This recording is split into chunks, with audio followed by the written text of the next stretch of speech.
အခုပဲဆုံးဖြတ်ချက်ချလိုက်ပါကိုဘဝရဲ့လက်ကျန်နေ့ရက်လေးတွေမှာ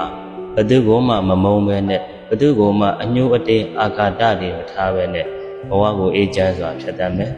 စိတ်ကိုပူလောင်စေမယ့်အရာစိတ်ကိုလေးလံစေမယ့်အရာတွေကိုလွှတ်ချနိုင်ဖို့ဝေဝေးကနေရှောင်ကျဉ်တတ်ဖို့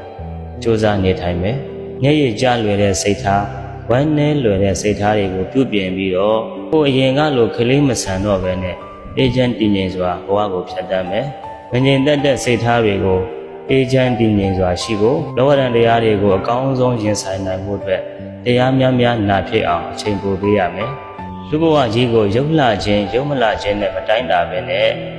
စိတ်ထားကောင်းခြင်းစိတ်ထားမကောင်းခြင်းနဲ့ပဲတိုင်းတာရမယ်စီးစိမ်ဥစ္စာများစွာရှိခြင်းစီးစိမ်ဥစ္စာများစွာမရှိခြင်းနဲ့မတိုင်းတာပဲနဲ့ကုသိုလ်ကောင်းမှုများစွာရှိခြင်းကုသိုလ်ကောင်းမှုများစွာမရှိခြင်းနဲ့ပဲဘဝကိုတိုင်းတာပြီးတော့ဖြတ်သန်းမယ်စီးစိမ်ဥစ္စာများစွာရှိပြီးတော့ကုသိုလ်ကောင်းမှုမရှိပြန်ရင်လည်းပဲဒီဘဝတော့ချမ်းသာမယ်နောက်ဘဝတော့ကောင်းကျိုးချမ်းသာတွေကိုရမှာမဟုတ်ဘူးစီးစိမ်ဥစ္စာလည်းရှိမယ်ကုသိုလ်ကောင်းမှုလည်းရှိထားမယ်ဆိုရင်ဒီဘဝလည်းကောင်းကျိုးချမ်းသာရတယ်လို့နောက်ဘဝတွေမှာလည်းပဲအထက်တန်းကြတဲ့ဘဝတွေကိုရောက်မှာဖြစ်ပါတယ်ဒါကြောင့်ဒီနေ့ပဲဆုံးဖြတ်ချက်ချလိုက်ပါကိုဘဝရဲ့လက်ကျန်နေ့ရက်လေးတွေမှာစိတ်ကိုပူလောင်စေမယ့်အရာစိတ်ကိုလေးလံစေမယ့်အရာအကုသိုလ်ဖြစ်စေမယ့်အရာတွေကိုရှောင်ကျဉ်ပြီးတော့